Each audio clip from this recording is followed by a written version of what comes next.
Subcommittee on Military Construction, Veterans Affairs, and related agencies will please come to order.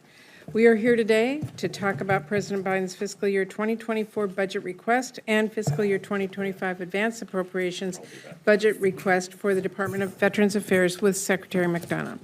As we work to assess our nation's needs for the year ahead and return to regular order and pass bipartisan funding bills in a timely manner, we have a very serious obligation to make sure we provide for the men and women who fought and sacrificed to keep our country safe and their families. No one has put their life on the line for our country, should struggle to provide for their family, put a roof over their head, pursue a higher education and good-paying job, or get the health care they need. And upholding our promises to our veterans isn't just critical to our country. It is really personal to me. My dad was a veteran. He fought in World War II. He was awarded a Purple Heart. And after he was diagnosed with MS, which eventually made it impossible for him to work, he was able to get the care he needed thanks to his VA benefits. Knowing how important that care was to my family is part of why, in college, I chose to intern at the Seattle Veterans Hospital. And working there, I saw firsthand the challenges that our veterans were dealing with, the physical and mental wounds. I have never forgotten what VA support meant for my dad, and I've never forgotten what it meant for the veterans at that hospital. And that's why I'm always listening to veterans back in Washington State about the challenges they are facing, fighting to get their families the support they need, the support they deserve, and working to make sure we keep our promises to our veterans. That has been a priority of mine since my first day in the Senate, from my time serving as the first woman ever to lead the Veterans Affairs Committee, to helping establish and then expand the VA Caregivers Program, to working in a bipartisan way just last year to pass the PACT Act. And it will continue to be my priority as I lead the Appropriations Committee. And this important subcommittee with Ranking Member Bozeman, who I know also cares very deeply about our veterans.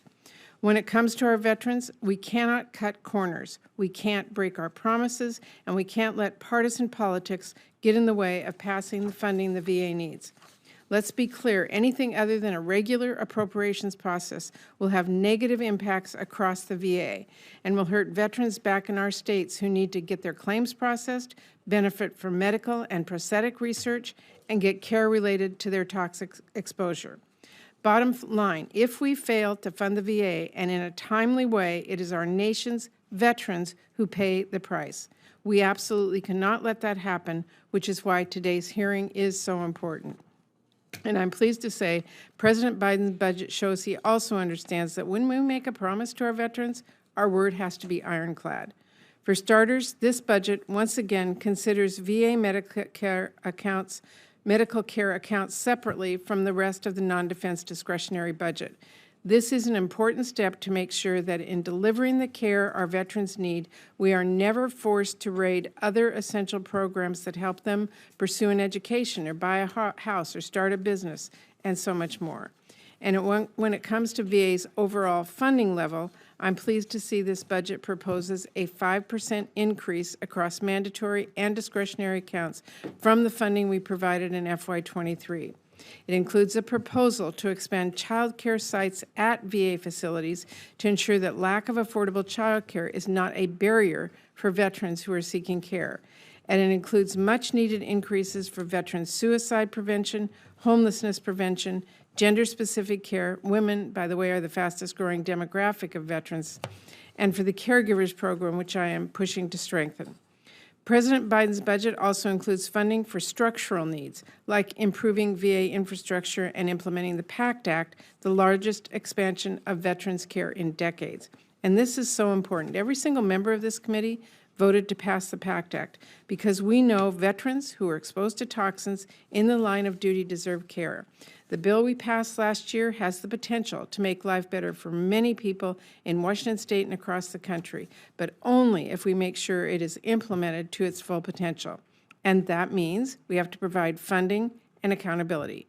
Of course, the PACT Act was signed into law after the Department's request for discretionary funding for fiscal year 2024 was submitted. So this budget accounts for that by moving some dollars meant for this work into the Toxic Exposures Fund, which did not exist when the funds were originally requested. And it puts forward a methodology and an estimate for the costs of providing this expanded care. These are important steps, But next, VA must develop a system to collect data and track actual demand related to toxic exposures and revise and strengthen their methodology going forward, as they've done for the mission and choice expansions. I look forward to discussing this and the administration's request for the Toxic Exposures Fund and working in a bipartisan way to make sure VA has what it needs here. I also expect to hear more about VA's electronic health record system. As you know, the rollout at VA sites at Washington State has been an ongoing disaster, with new disruptions still happening. I've heard from providers who are burnt out trying to navigate this broken interface, patients who are unable to get medicine they rely on because of system malfunctions, and even a patient who received a late cancer diagnosis because of flaws in the system. And that's just what we know right now. It is unacceptable. I've been saying for quite some time now that VA should halt future rollouts in Washington State and focus on fixing the program where it already exists, like in Spokane and Walla Walla. So the department's reset announcement last week to do just that was certainly a sentiment that I agree with. But I still want to know more about how exactly the department is planning to get things on track, including by negotiating stronger performance incentives and penalties in a new contract. I hope this reset means real results. But in the meantime, I'll continue working with my colleagues to pass legislation that implements the kind of aggressive oversight needed to fix the current EHR system so these kinds of failures never occur again. Mr. Secretary, I look forward to hearing more from you about those issues and working with everyone on this committee to make sure we are providing the funding and the accountability our veterans deserve. Because this just isn't just funding for these families. These are not just programs and contracts to them. It's whether they get the benefits they need to make ends meet, whether they get the prescriptions and mental health care and more they need to stay healthy, and whether they get that cancer screening and start treatment early. In other words, it's often literally life and death. The stakes are so high for these families, whom we owe so much. And as chair of this subcommittee and as a daughter of a veteran, I will do everything we can to live up to that obligation. Thank you. And with that, I will turn it over to Ranking Member Bozeman. Thank you, Madam Chair, and we appreciate your leadership in this very, very important hearing. Thank you, Mr. Secretary, for being here. We appreciate all of your hard work and coming before us to discuss VA's fiscal year 2024 and 2025 budget request. The budget requests $324.5 billion in fiscal year 24 for the Department of Veterans Affairs, including medical care collections, the Transformational Fund, and the new Toxic Exposure Fund, representing a 5.4% increase over fiscal year 2023 enacted levels. This includes $137.9 billion in discretionary funds, a $2.9 billion or 2.2% increase over fiscal year 2023. The request includes $182.3 billion in mandatory funds, a $14.6 billion or 8.1% increase over fiscal year 2023. Within this amount, it proposes $20.3 billion in the Toxic Exposure Fund, the TEF, a $15.3 billion or 305% increase over fiscal year 23, and a new $1.9 billion request for major construction. The construction request is unusual, as major construction projects are a base discretionary requirement.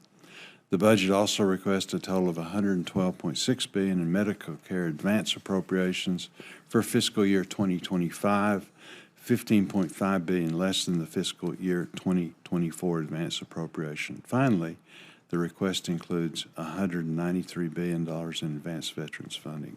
We're spending a lot of money for veterans. That's not a bad thing. Mr. Secretary, you made some news last Friday that certainly got the attention of this subcommittee.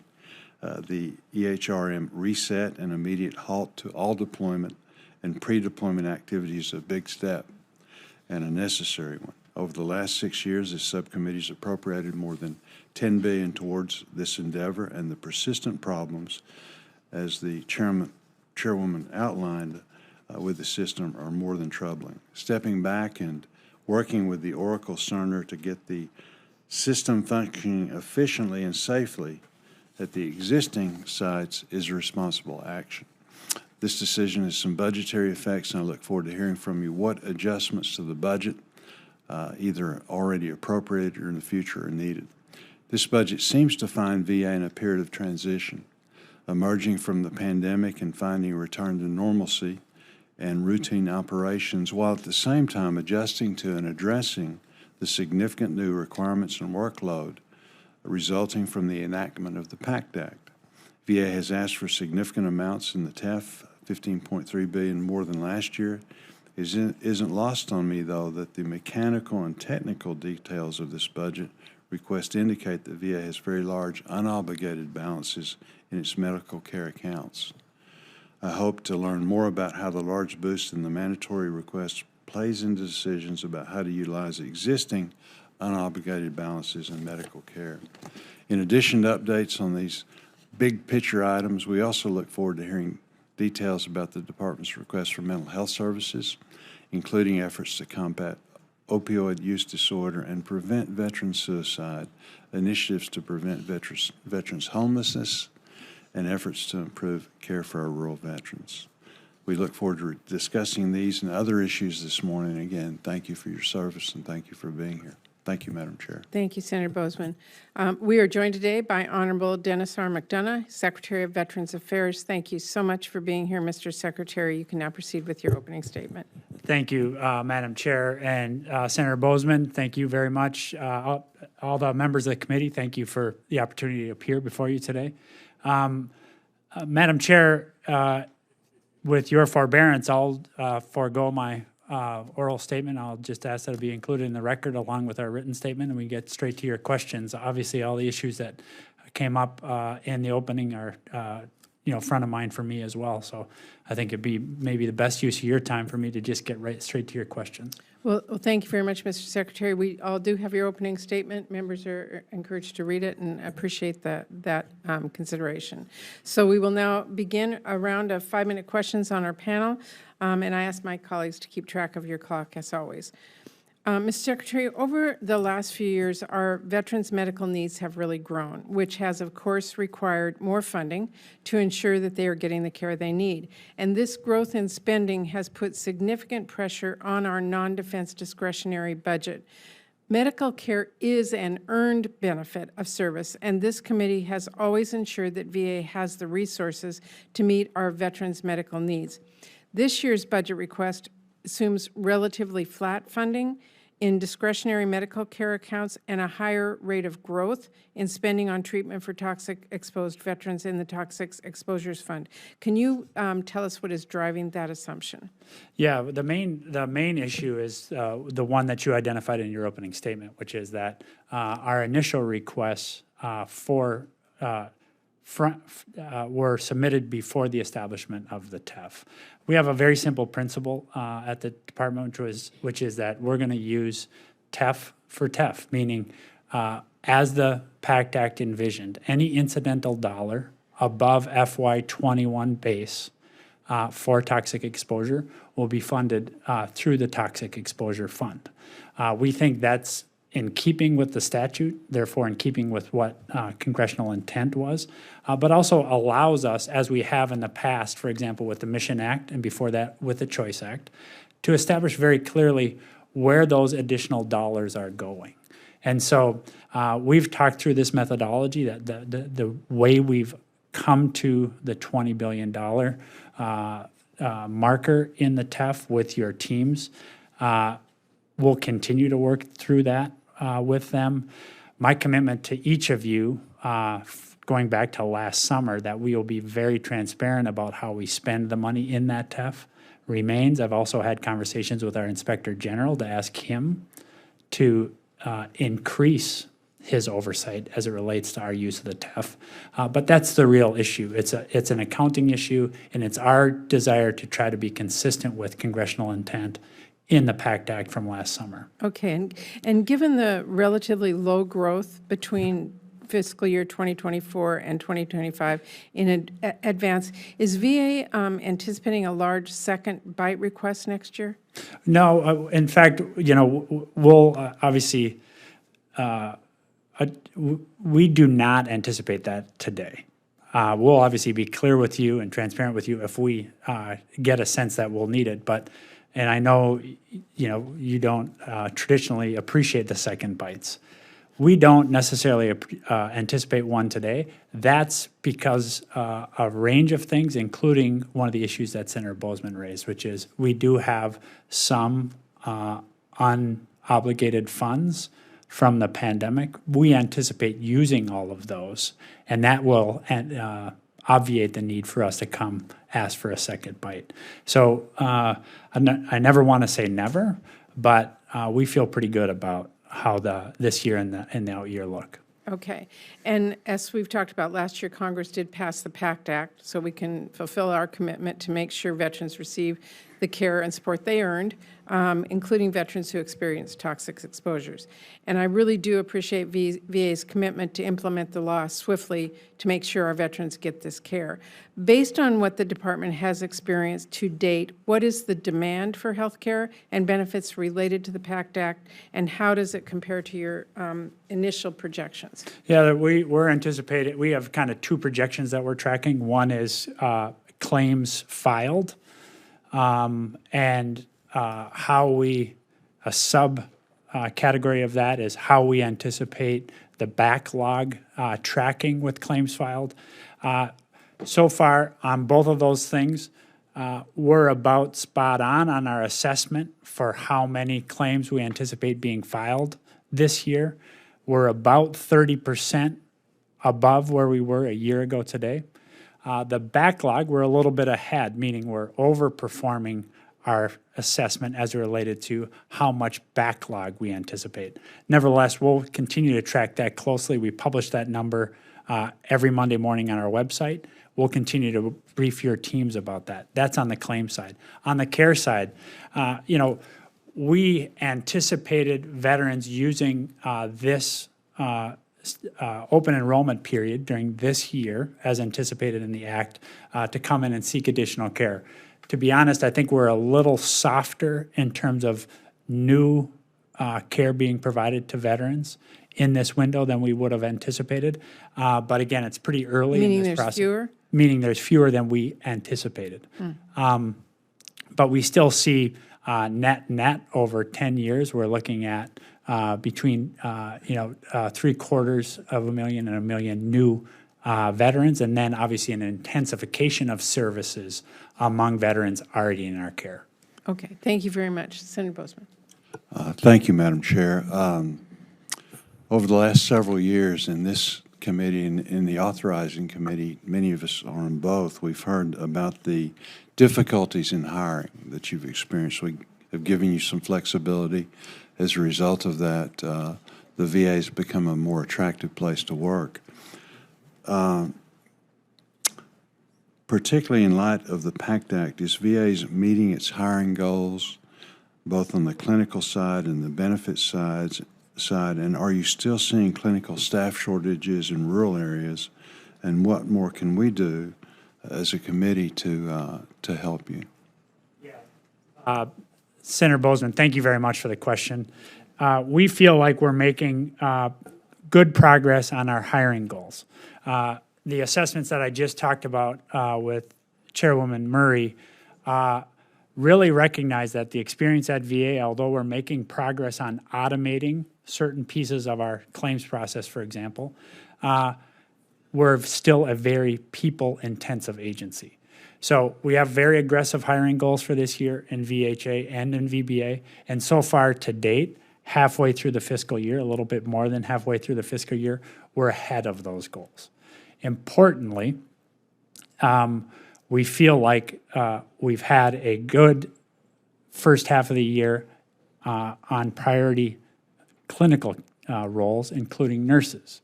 We've hired 5,473 RNs, registered nurses, 1,009 LPNs, and 1,524 nursing assistants.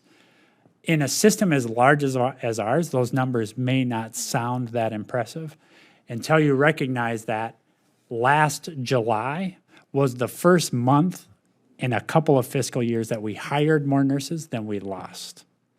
And so we're seeing something change in the nursing market. We're very excited about that. Much of that is related to the authorities that you've given us in the PACT Act and the authorities you gave us in the RAISE Act last year. Now, this is lumpy, meaning there's still places in the country where our nursing, the nursing market is very, very tight, and so we have vacancies. We also have places where specialists are very, very tight. And this is where a place where we still need some help. Senator Tester and you have been helping us on something called the VA Careers Act, which will get us out from under an antiquated way of paying many of our physician specialists and many of our hospital CEOs, which requires us to top them out at $400,000 a year. And in this healthcare market, we're just not competitive at that level. So we could use some relief there. Lastly, at VBA, the Veterans Benefits Administration, we've, over the course of the last about 14 months, hired net about 4,200 personnel. We're very competitive there. We're adding people, and importantly, we're getting them trained and on the job, which is why this year, for the first fiscal year ever, we've had 38 days of more than 8,000 claims processed in a day. The most we've had until this year has been 6 days in an entire fiscal year. We're just halfway through. We have already had 38 days at more than 8,000 claims. Very good. Well, that's encouraging, again, especially in such a difficult labor market, particularly concerning health care. Yes. Tell me about the $1.9 billion in mandatory major construction funds, most of which is for a new hospital in St. Louis, and some of which is to cover cost of inflation for existing projects. Major construction is usually a base discretionary requirement, and the St. Louis Hospital has been a known requirement for many years. Why did the department choose to request those in mandatory funds? Yeah, it's a great question, and I appreciate both the question and the comments you made in your opening. I acknowledge that it's an unusual way to fund the major construction account, but it is that because, frankly, the way we have funded infrastructure, particularly major construction infrastructure projects at VA, has not served us well. The best indication of that is in the last 10 years, we've built only 4 new hospitals. And that's in a system where the median age of our hospital is 62 years old.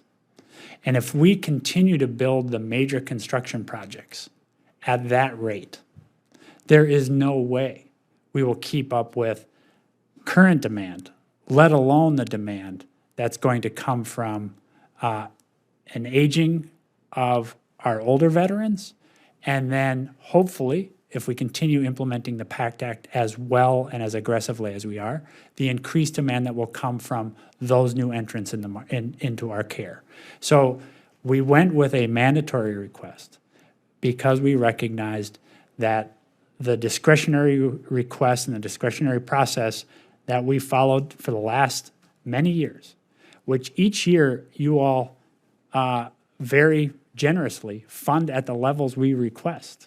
And each year, each of the first 2 years of the Biden request, we asked for historically high levels, and you gave it to us. But what we've noticed is at those levels, we're just not able to meet the demands that we have in a system with such aging facilities. Okay. Thank you, Madam Chair. Thank you, Senator Tester. I want to start by thanking both you and the ranking member for having this hearing, and thank you both for the work that you do on the Senate Veterans Affairs Committee. I very much appreciate it. Secretary McDonough, it's good to have you here. The newly released House budget plan called Limit, Save, Grow Act would cap 24 discretionary spending at 2022 levels for everything but defense, and Senator Collins and I appreciate that they didn't cap defense. But in my real life, I'm a farmer, so things like the Farm Bill are pretty important. And when I did a Farm Bill listening session on the most conservative part of our state of Montana, not one person came up and said, we want to cut it. It's All very of them were important. saying, what's that? I said the Farm Bill is very important. Yeah, it is, and it's exactly right. The ranking member would know that too. How we manage our forest lands, very important. How we put money in domestic infrastructure, the bipartisan infrastructure bill, very important. And not the last, but the PACT Act is pretty darn important. And we did some really good work on the PACT Act. Both the folks to my left, all the folks to my left did some great work on it. And we end up, and the right too, by the way, and we end up with a proposal that's going to cut the funding. Could you talk to me about what this does to your budget and what the impacts are to veterans? I don't care about your agency. Tell me what the impacts are to the veterans you serve. Yeah, thank you very much. Very concretely, if you were just to take what we just talked about in terms of our hiring success for VBA, the numbers anticipated in the bill being debated in the House would force us to reduce by 6,000 the claims personnel in VBA, which is meaningful for veterans because we need those increased numbers of personnel that we've hired, 4,400 in the last 14 months, to process claims. That's how we're processing more than 8,000 claims a day. So what we'll see is the backlog of claims grow. And what that means is veterans having to wait for those compensation payments until we can work through that longer list. Secondly, on healthcare, we anticipate that the numbers currently being debated in the House may result in 30 million fewer outpatient visits. And again, even in a system as big as ours, 30 million fewer outpatient healthcare appointments is a very meaningful diminution in access to care. It means fewer cancer screenings, means fewer wellness visits, means fewer mental health care treatment and substance use disorder treatment appointments. That just gives you a sense of some of the concerns that we have on the benefits and the healthcare side. I want to talk a little bit about building needs, mandatory, discretionary.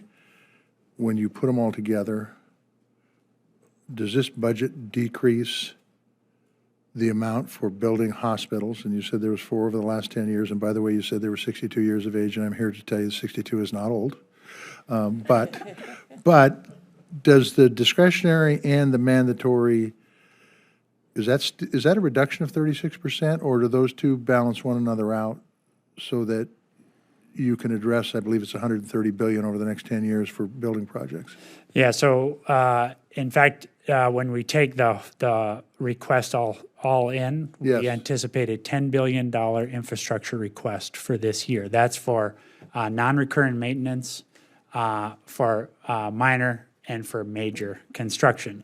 And the reason that each of those is important is the non-recurring maintenance, which is large, more than $5 billion, almost $6 billion when you anticipate the costs associated for non-recurring maintenance with EHRM, allows us to keep these existing facilities up to clinical standard. Right. The minor construction is new clinics like the ones in Montana. The major construction is overwhelmingly for St. Louis, and we have to prove concept that we can build new hospitals in a timely way under budget, which I think we've done in the course of the last couple of years. So is the 10, compared to last year's budget, 23 budget? Yes. The 10 billion the same, less, or more than that? More. Okay. All right. Sounds good. I want to talk about workforce just for a second. No, I'm not. I'm out of time. Well, I will put it for the record, and we'll go from there. Now you got a lot of folks. Thank you. Senator Collins. Thank you, Madam Chair. Like the chair, I am the daughter of a World War II veteran who fought in the Battle of the Bulge, was wounded twice, earned 2 Purple Hearts and a Bronze Star. So making sure that our veterans receive the care that they've earned is personally very important to me. Last year, Maine Veterans Homes announced its intention to close 2 of the 6 veterans homes around the state. Fortunately, these proposed closures, which would have been devastating for our veterans and for their families, were blocked. Maine's veterans homes facilities in rural parts of our state fill a critical need and they allow our veterans to stay close to their loved ones. One of the homes targeted for closure was in my hometown of Caribou, where my father spent the last months of his life. At my request last year, the fiscal year 2023 Appropriations Bill directed the VA to report on various actions the Department or Congress could take to expand support for state veterans' homes, especially in rural areas at risk of closure. Possible solutions include increasing the per diem reimbursement rates, expanding eligibility for care, actions to address the critical shortage of healthcare professionals. That report is due to be delivered to Congress at the end of this month.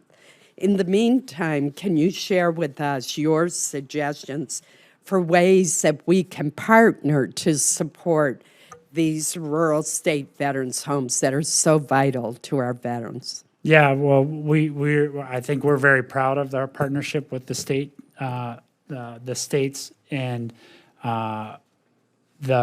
our joint efforts to fund the state veterans' homes. We have, mindful of the demands in the states, we've now maxed out what we can do for per diem, which is one way that allows us to support veterans in state-run homes. And then we're looking for ways to increase the grant funding that we make to the states every year. So you'll see that the president's request this year anticipates an increase on last year's investment for the state grant levels. Last year itself was an increase, and a historically high one at that. So we're continually looking for ways to increase our partnership and the federal portion of that partnership, either through per diem or through grants as we develop new facilities. Lastly, the non-recurring maintenance, which is a big part of our infrastructure request at $5.2 billion, envisions us making sure that we're doing our part in facilities, including in places like Maine, where given extreme weather, we have fairly significant non-recurring maintenance requirements. So in each of these channels, we're trying to crank the volume as much as we can. Thank you. Another action that would help our state veterans' homes would be for the VA to finish quickly its rulemaking to implement legislation I authored that was enacted into law in December of 2020.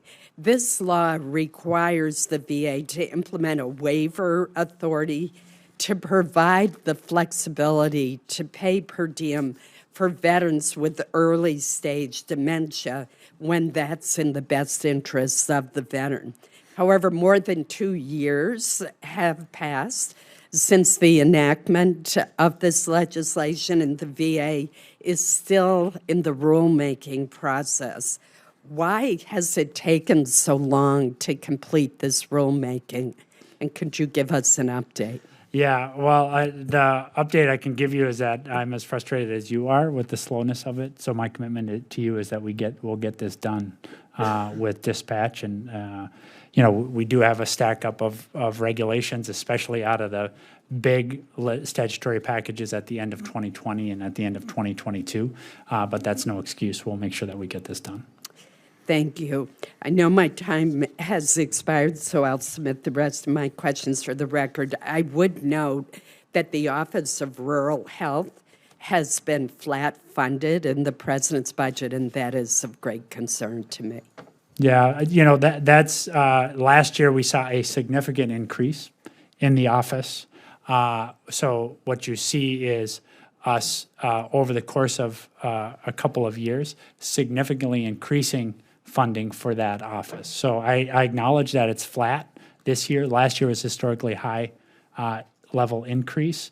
And obviously, we fund investments in our rural communities through a variety of channels. So we'll stay on top of this. And if you see something that we're not funding in an otherwise very generous request, we'll obviously adjust to that. But we thought that after historically high levels last year, we couldn't necessarily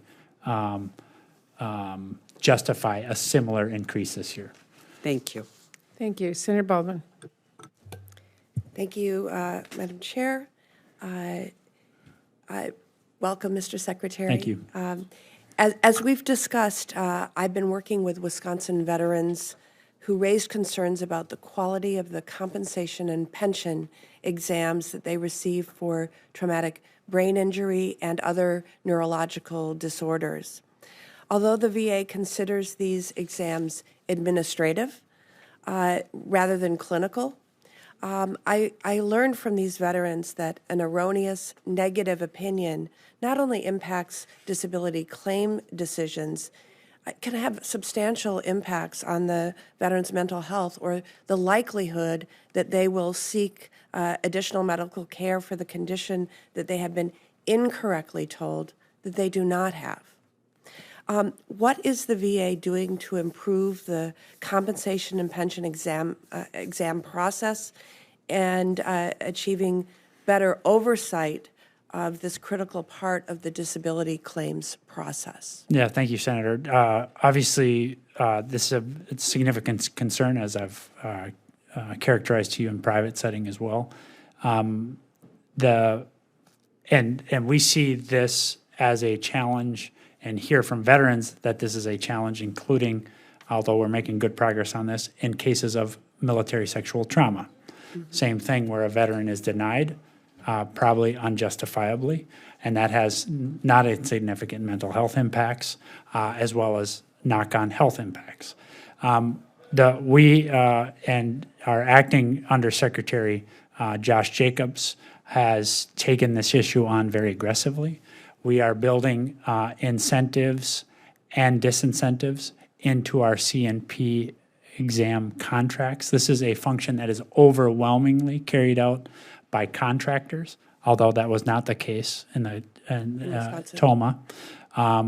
So we're trying to increase we are actively increasing our oversight of the conduct of the exams, and then we're building in quality metrics, incentives to increase quality, and then disincentives, obviously, to disincent what are obviously shoddily carried out CMP exams.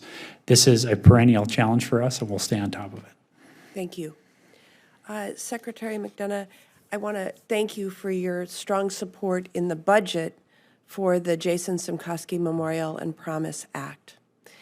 This law continues to hold the VA accountable and strengthens oversight of provider opioid prescribing practices and provides safer care for our veterans.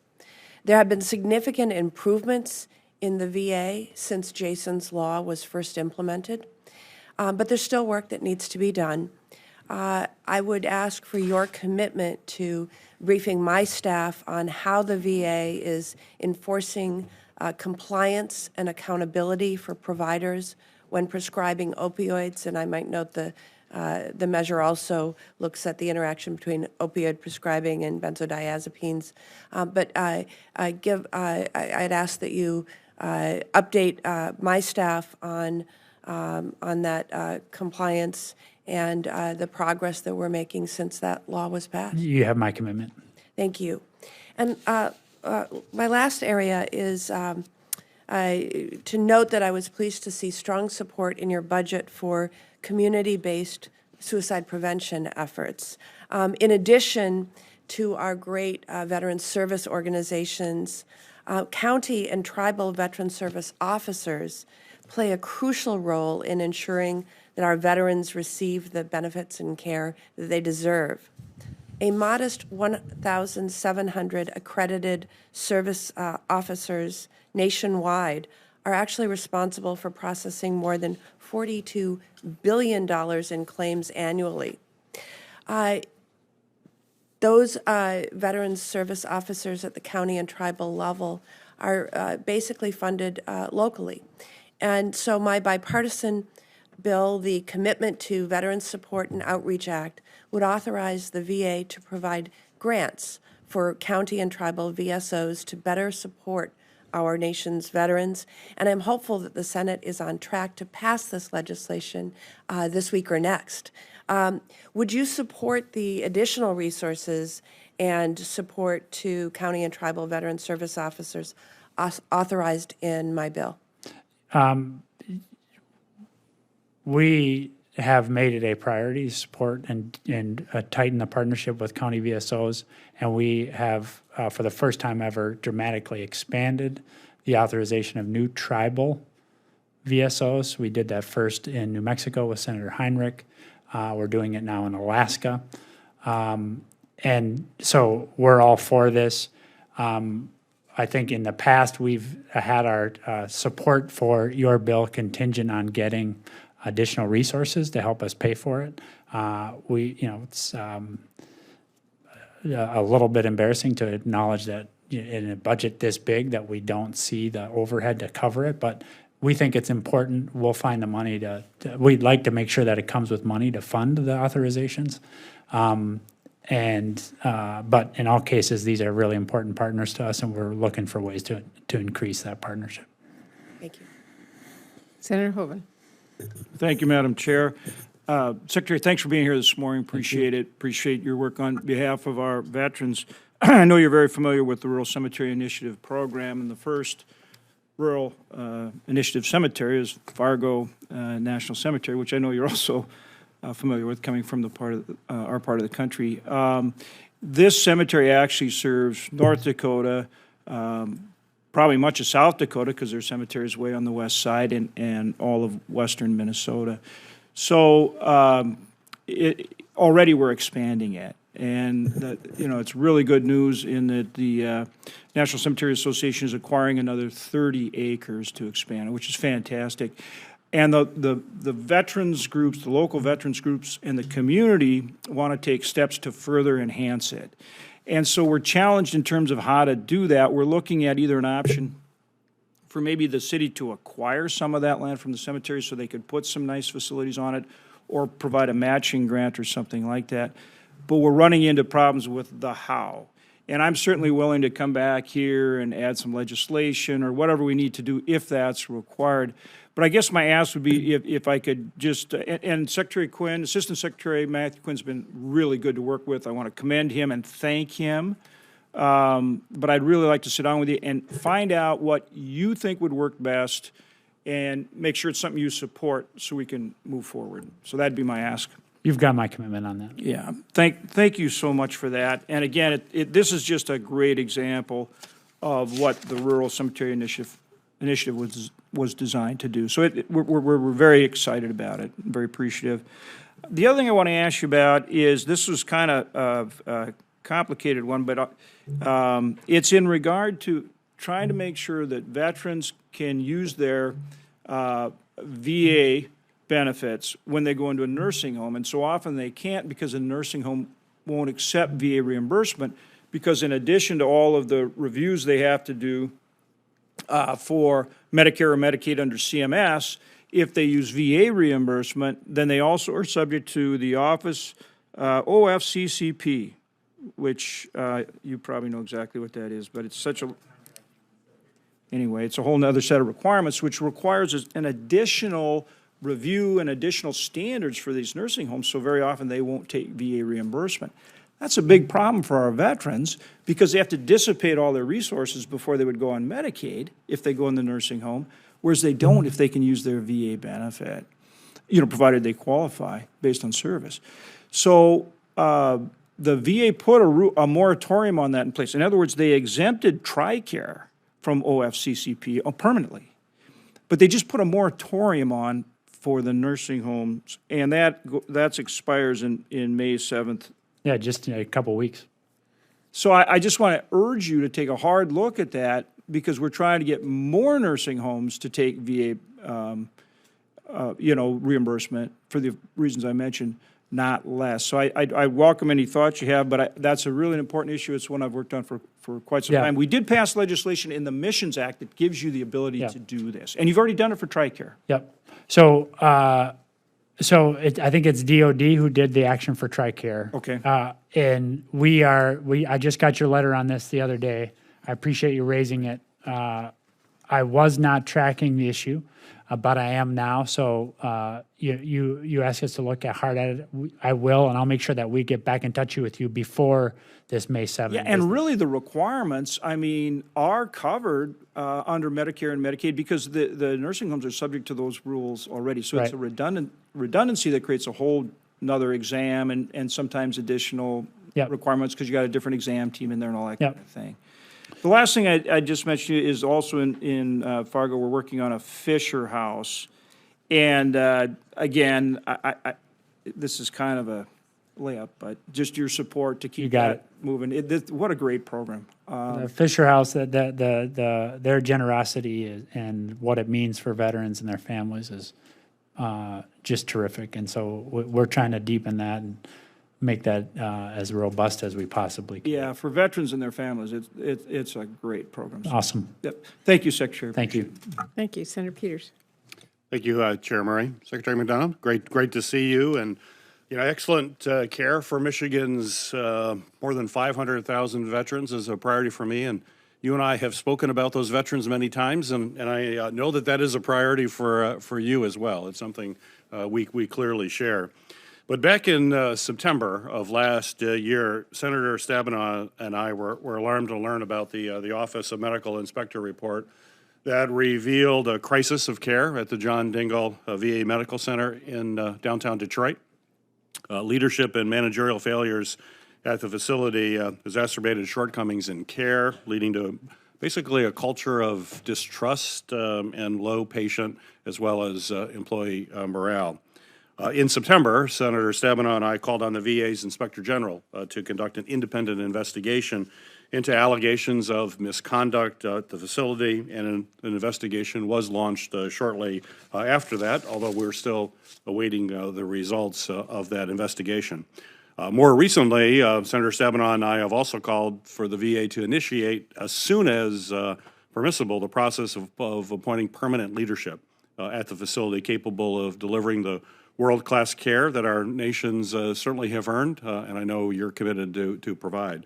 So my question for you, Mr. Secretary, is I understand that the recommended reforms in the Office of Medical Inspector have now been implemented. I want to know, are those reforms leading to documented improvements in veteran care and culture at that facility this time?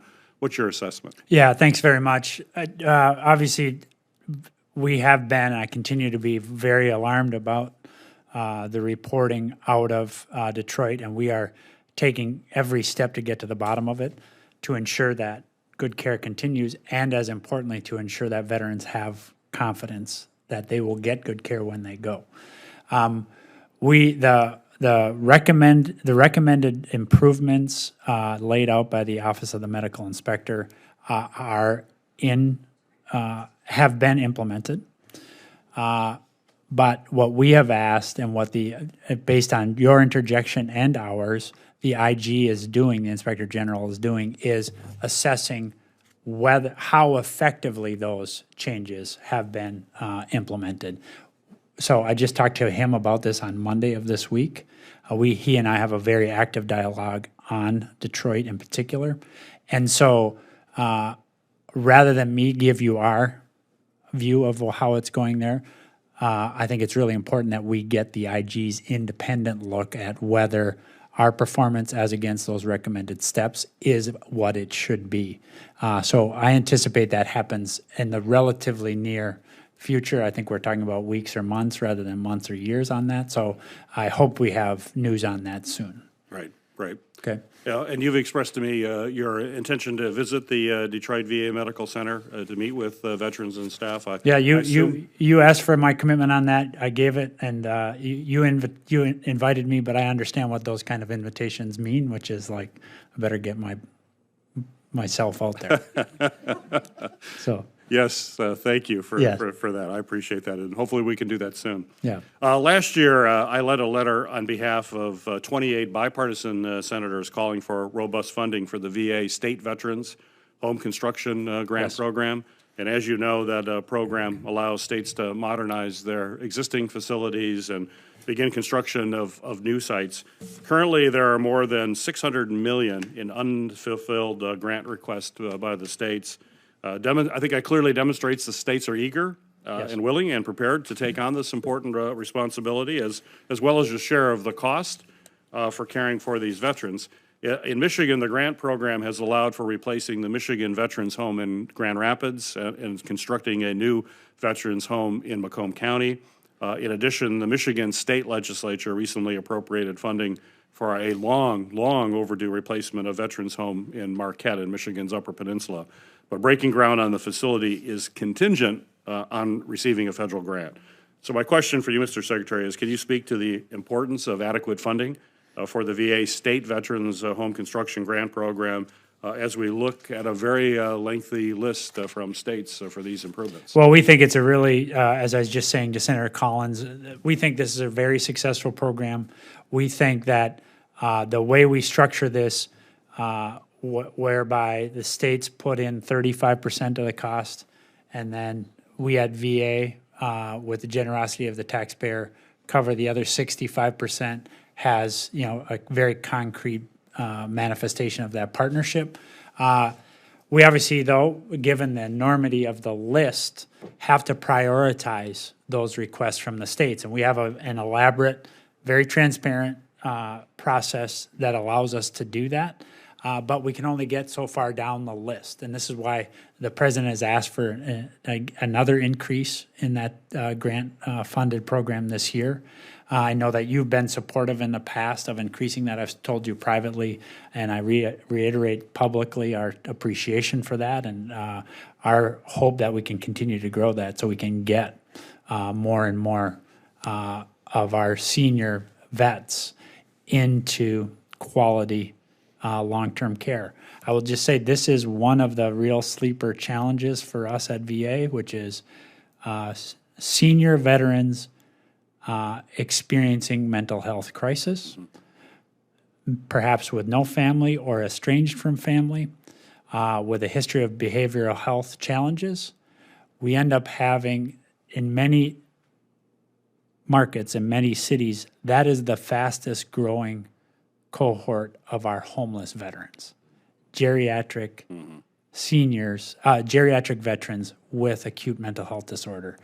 Our partnership with the states helps that. Our work with HHS helps that. Our own community living centers helps that. But we got to get ahead of this because it's the start of this crisis. It's not the end of it. Great. Well, I appreciate your commitment. Thank you, Chair Murray. Thank you. Senator Fisher. Thank you, Madam Chairman and Ranking Member. Thank you for being here today, Mr. Secretary. I certainly appreciated the call that we had last week. Many veterans, including 40% of veterans in Nebraska, live in rural areas, often hours away from the VA health facilities that are available. And this means that many of these veterans rely on the VA community care program to receive the health care services that they need. Unfortunately, at issue that I continue to hear about from veterans and providers in Nebraska are the problems with communication between the community care providers and the VA providing veterans with timely referrals for care that they could receive in their own communities. The VA has carried out pilot projects in Orlando, Florida, and Columbia, South Carolina to improve communication and that coordination between the VA and those community care providers. However, the VA has not carried out a similar project that especially focuses on rural areas. Right. Do you believe that a similar project focusing on improving communication and coordination between the VA and these community care providers, such as critical access hospitals, would be beneficial? It may be, but period. And I think the most effective thing we can do is just implement the overall project and the overall program more effectively. I hate to think that we have to keep doing pilot projects. And so maybe the thing to do is that we work with the Nebraska leadership and we just select a handful of the problem cases that you're hearing about. And we first fix them and then do some kind of root cause analysis to say, what was the issue in the first instance here? I think the reason I raise that is because, frankly, what we see in different states is that everybody is different, whether they're rural, highly rural, urban, suburban. And I'm kind of, to be honest, as much investment as we make in the community health program, I'm getting, as I know you are, tired of having to develop new pilots or new programs. We just need to implement this program effectively. So I guess what I'm saying is maybe we just go jointly together and figure this out with some of those cases rather than, retrospectively, so as to fix it going forward rather than build a whole new pilot to execute. Yeah, I would look forward to working with you on that. And as I said, we have a number of critical access hospitals all across the state of Nebraska. I know of one in particular. They're very interested in being able to serve as a regional hub so that veterans can access that care. And as I said, have that communication that's vital for them to get their needs met. So yes, I would welcome the opportunity to work Maybe with I you. come. We visited one such hospital. I visited one such hospital with Senator Moran in Kansas, and it was actually very informative to me. So maybe we just let's figure out a time. I'll come out. We'll go to that hospital and let's get to the bottom of it. We are spending more and more every month in the community, and I'm worried about that for a lot of reasons, mostly for sustainability reasons, but we still have problems with our partners. And so it's not for lack of funding, it's clearly for lack of mechanics, and we just have to fix this, Okay. And I'd like to get to the point where you guys don't feel like you have to pass a new law to force us to do this. So let's see if we can do this together. I would too. Yeah. Well, I'd welcome you to Nebraska. Let's work on that. Good. Great. Also, the Veterans Cemetery Grant Program. We talked about that as well. These are for to help, I guess, to ensure that veterans who live far away from a VA national cemetery, for them to be able to have that access to a dedicated cemetery. But unfortunately, in recent years, there's a backlog that we're seeing on those projects moving forward. Can you talk about the importance that you see in increasing the funding for that grant program and how the VA intends to address the growing backlog that we have there? Yeah, thank you very much. As I indicated to you privately, each Memorial Day I go to a new state-funded cemetery that we are adding grant funding to. I think it's a really important manifestation of our commitment to that. And this is similar to the state veteran homes, which is there is just an increasing number of requirements as against a program that historically. We're finding ourselves having to grow. So the whole question here is, can we grow the size of that program to get farther down the backlog every year? And so we feel our responsibility is to show that the program works, make it work effectively and efficiently. We have this back and forth with OMB, and then we'll obviously have it back and forth with you guys to prove to you that we can invest those dollars wisely. We think this is a good investment, and the state's put some money in, some skin in the game, and we do too, and we think it's a good program. Okay, thank you very much. Thank you, Madam Chair. Thank you. Senator Heinrich. Secretary, you earlier in this hearing, you detailed some of the national progress you've been able to make on hiring. Yes. But you and I both know that there are particular communities, especially some with CBOCs, that are hard to hire in, really hard to hire in. And, I appreciate that you visited the Gallup CBOC with me back last year. I think it was June.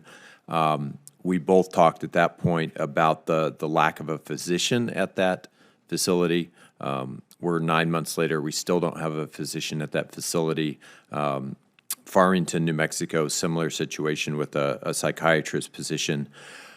what can we do to give you tools to be able to address some of the particular communities where it's hard to hire in, the ones that have either a shortage of housing, which many of us are experiencing now, or because of their remoteness, it's particularly hard to get professionals to move to.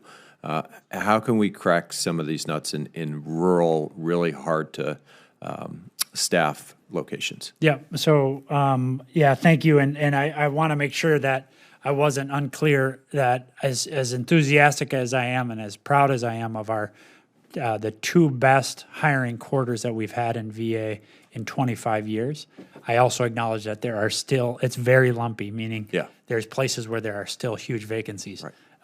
Obviously, Gallup is one of those. And I acknowledge that again. You gave us the ability in the PACT Act to use things like the relocation bonus, the retention bonus, to use those more effectively. That helps.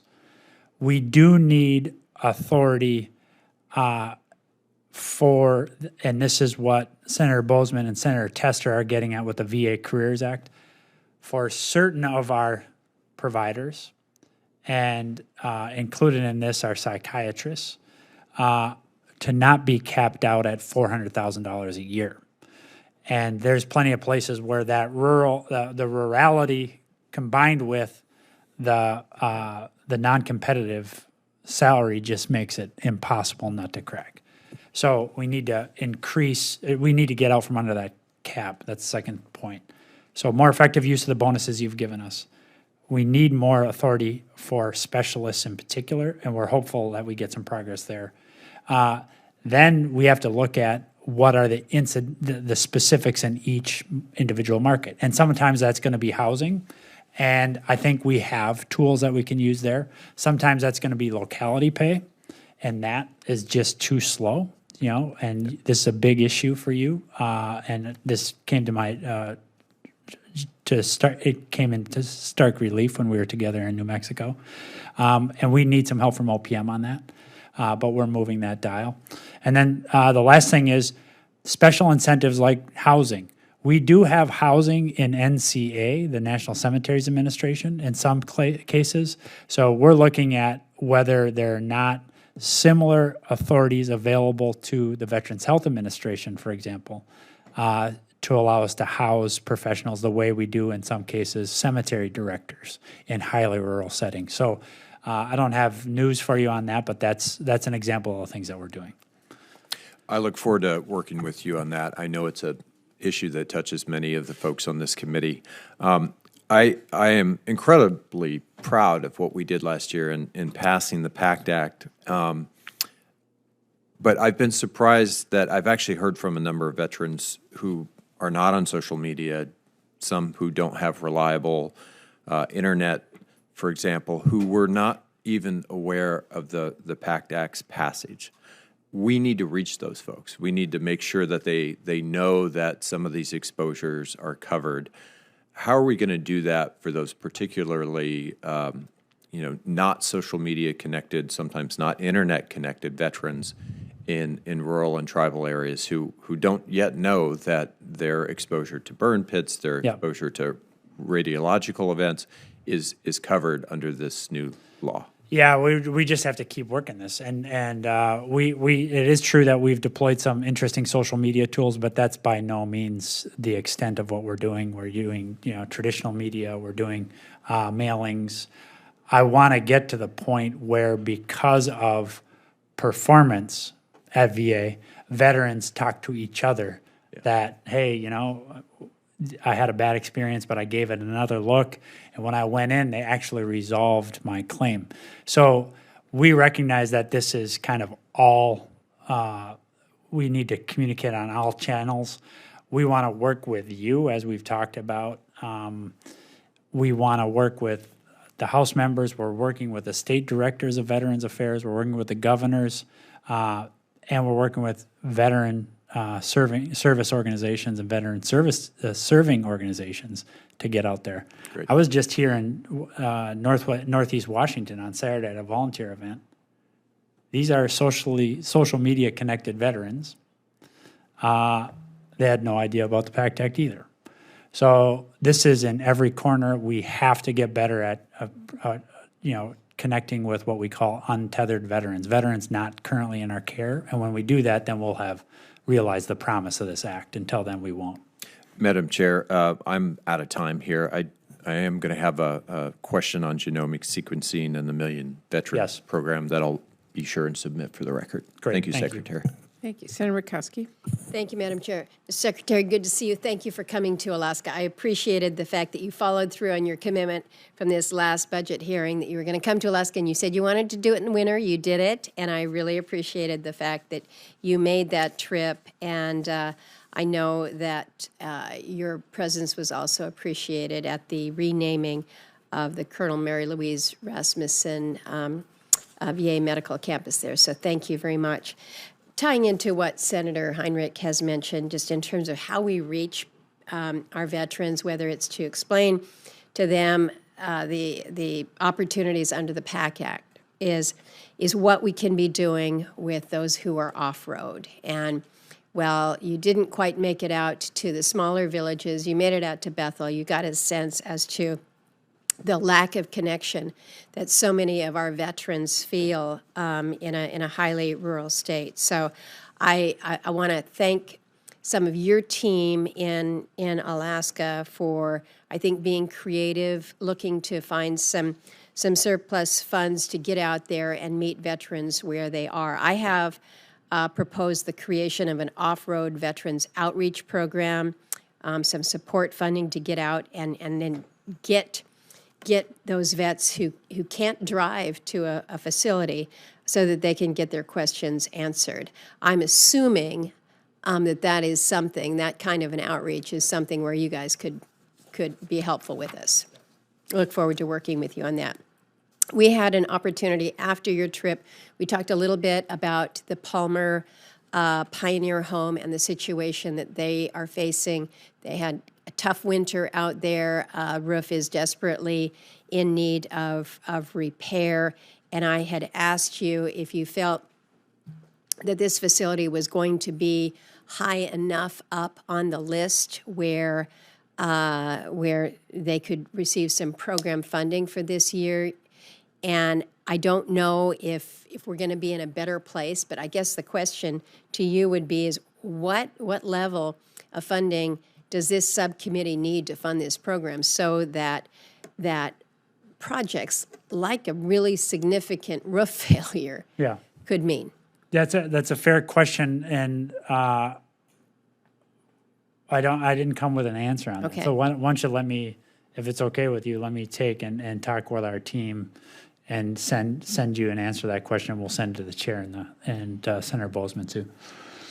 Yeah, I would appreciate that. I think you recognize that we don't have much of a contingency plan there in Alaska. This is it. There's one facility it's there cold up there. with limited numbers of beds, and you just don't literally need the roof falling in. Yeah. So if you can help us out with getting back on that. VA air ambulances. Recently, VA issued a final rule that would reduce the reimbursement rate of emergency air medical services to the Medicare rates, which there's a real fear that this is not going to be covering the actual cost of the transport. We've heard from a lot of vets who are hearing about this. They're really concerned because, again, coming from Bethel, you've got to have an air medevac. Coming from any of the villages, it's air medevac. Has VA considered what the impact could be on the lives of some of our rural veterans who could lose this emergency access to care? Are you guys looking at that? Yeah, look, I'm really glad you raised this because I have heard from several members in both chambers about this. Just to be clear what the rule does. The rule says, unless you have a contract with VA, your local VA hospital, we will pay you we'll pay you the CMS reimbursement rate. In something like 2/3 of our facilities, we have contracts with providers. In those other 1/3, we're paying cash, run by run. We have not been able to find another medical system in the country that runs their air ambulance service that way. So much so that the IG criticized us for running it this way. So the rule is in reaction to IG oversight that says, hey, just negotiate a contract with your providers. Each market by market. So in Bethel or in Alaska, this would be something that Tom would work with the providers in Alaska. This won't be like Minnesota dictating to Alaska what the reimbursement rate will be. So what we really want, and this is why the rule has a 1-year pendency, we want our medical centers and the contractors to use that year to develop a contract and to figure out what the individual economics of each market are. Because running it the way we do, gets us nasty grams from the IG, which is not great, but also just doesn't get us the best value for the vet. And so that's what the rule does. So back to the first question, does this mean that we anticipate somebody negotiating a contract that would not cover their service, their costs? I can't imagine, right? And in about 2/3 of our hospitals, they have arrangements that meet their needs. And so we feel like this is a good step. Not only that, we have a year to implement it. And if you get the sense that there's somebody up there who feels they're at risk as a result of this, let's get with Tom and let's work this out. Well, we will stay very close on Yeah. this because as you can assume, I mean, We're not gonna strand oftentimes anybody out you're there. looking at Definitely. an air medevac that's costing $60,000 to $80,000. Totally. That scares people. Yep. And justifiably so. And we're not going to leave them. And so I Good. look, I raise it. I say I'm grateful that you raise it expressly for this reason.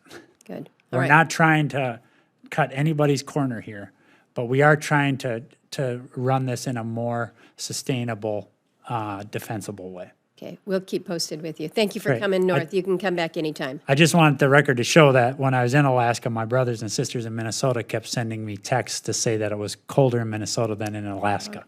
So the timing was right, I think. Come back. Senator Schatz, on the other end of the temperature scale. Thank you, Chair. Thank you, Secretary, for being here. I want to start with the Restore Honor to Service Members Act. You're familiar with it. Many veterans who were discharged because of their sexual orientation don't know that there's a way to update their records and restore their benefits. And some who are aware are sort of running into the same impediments that people under VA care run into, which Yeah, is the it sort of makes them fear of a suspicious and bureaucracy. mistrustful. Yeah. And they, listen, if you did serve honorably, but you were discharged for so-called homosexual behavior, you may not want to relitigate that 15 or 20 years or 30 years if your life has moved on. So what's VA doing to do two things? Make sure all affected veterans know that this is available to them, and then reduce barriers to entry once they know that this is something that they can pursue.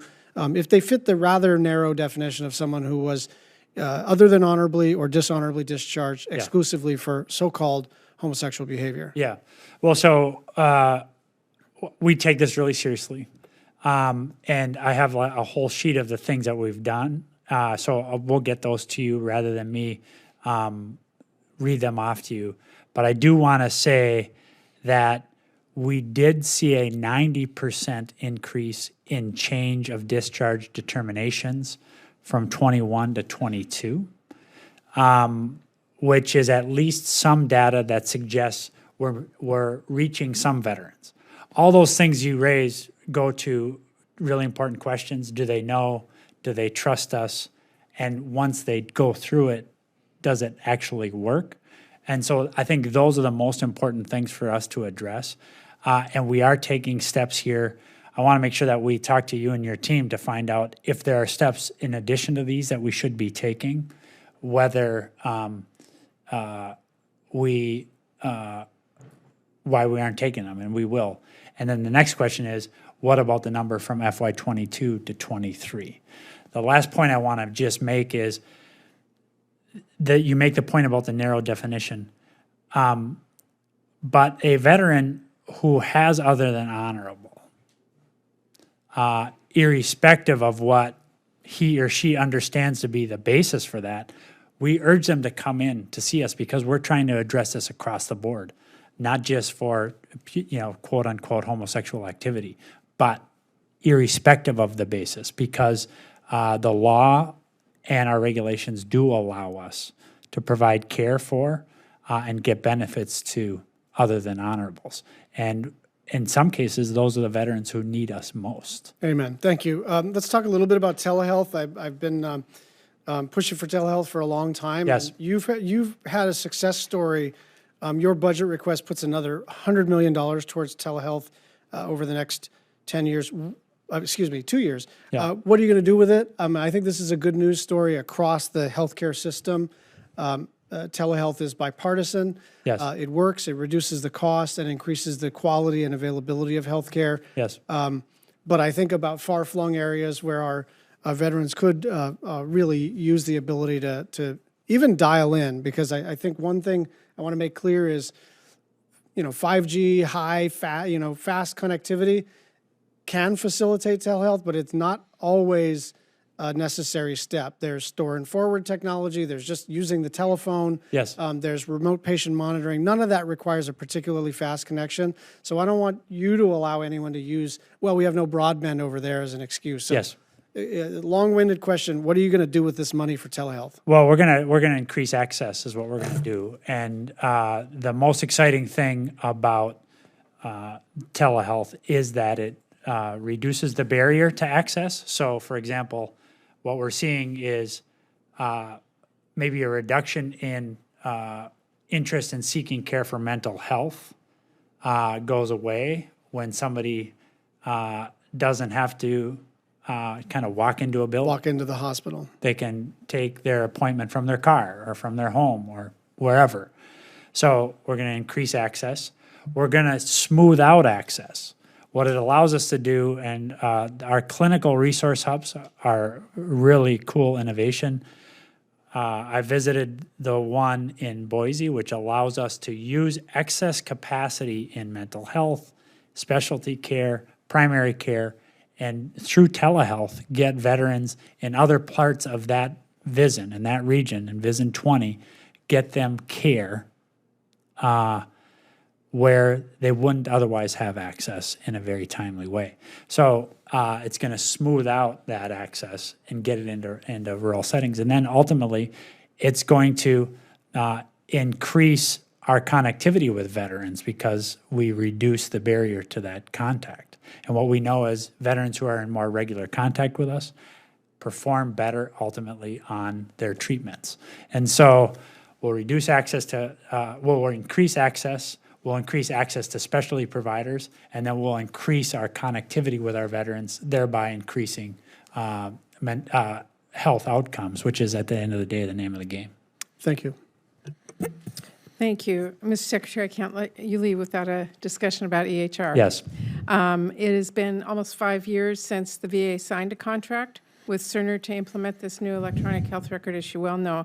And as you also know, I've raised concerns from my constituents in Spokane and Walla Walla about the usability and reliability of the system and some very serious patient safety concerns. You've announced a reset of the EHR program, which follows an assess and address period after an extended pause, and I do support efforts to move forward only after you are confident about the safety and effectiveness of the system. VA and Oracle Cerner are responsible for the system not working the way it should. You have said that during this reset period we're now in, that VA will prioritize stabilizing existing sites. How is that different from the pause and the assess and address periods? And when will we see Spokane and Walla Walla back to pre-EHR productivity? Yeah, thank you very much. The main difference is that we've said very clearly that we're not going to try to do both these things at the same time, namely continue to prepare for further deployment and make it right in Spokane, Walla Walla, White City, Roseburg, and Columbus. The bottom line is we are going to invest in those 5 sites to make sure that we get it right. And if, to make sure that we know this is get it right-able. And I was just in Roseburg last week, hearing directly from our clinicians there. The whole point is to focus just there to prove concept. I will say this. We had 7 months with no system-wide outages.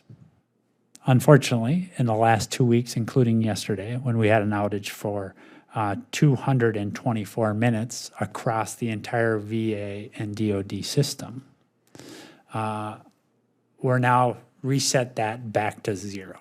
The most important thing, meaning set it back to 0 from 7 months of actually at least no outages. That doesn't mean across the system it was functioning perfectly even. So I am extraordinarily frustrated with this. I know our providers and our veterans in Washington and in Oregon and in Ohio are extraordinarily frustrated with this. The whole point of this assessment, this whole point of this reset is clear away everything else. Let's focus on the 5. Let's get it right, and then we'll talk about onward deployment. Okay, and how does that affect your fiscal year 2024 budget request? Well, we want to work through that with you. We know that for FY23, in the first instance, we estimate that there's probably $400 million that we won't need in light of this decision, and that we'll want to work through with you the specifics on the FY24 request. But the bottom line is, I think it stands to reason that that request will look different. Okay, look forward to working with you on that. And I just want to mention childcare today. This is such a challenge for families. People Totally. are not taking their appointments, can't get to appointments. Childcare is an issue. And I was really pleased, as I mentioned in my opening remarks, that the budget outlined a plan to extend the childcare pilot. American Lake in my home state participated in that. But I understand that we don't have regulations and dedicated resources to IT development, so we can expand that. What is your timeline on doing that? Well, we do want to be fully operational in 26, and we think that that will mean 300,000 veterans with access to this. But to get fully operational in 26, we need to see functioning sites in 24. So it is true that the regulation writing is lagging right now. But I think to a certain extent that's to be expected with a new nationwide program. But our commitment is to get this deployed in 24, eventual to full deployment in 26, with 2 options for veterans: drop-in services when you're coming in for a covered appointment, or contracted services. It's the contracted services that needs the IT help. And so we're working with the Office of IT on that. And I was just in Seattle and met with the team that had run the pilot. So I'm continuing to keep pressure on our team here. We're determined to meet these goals laid out in the program because the president expects us to, but as importantly, because our vets need it. Thank you. Senator Bozeman? Thank you, Madam Chair. I don't have any additional questions, but I do appreciate the questions about Oracle Cerner and helping us better understand what's going on. I know that's a difficult situation, but again, I think you're doing the right thing. Thank you. Thank you. That will end our hearing today, and I want to thank the Secretary and all of my colleagues for participating in today's hearing. I look forward to working together on this year's appropriations bill to make sure we are providing the department, our veterans, and their families with the benefits, care, and support that they need. I will keep the hearing record open for 1 week. Committee members who would like to submit written questions for the record should do so by 5 p.m. Wednesday, May 3rd. We appreciate the department responding to all of those in a reasonable amount of time. With that, we stand adjourned.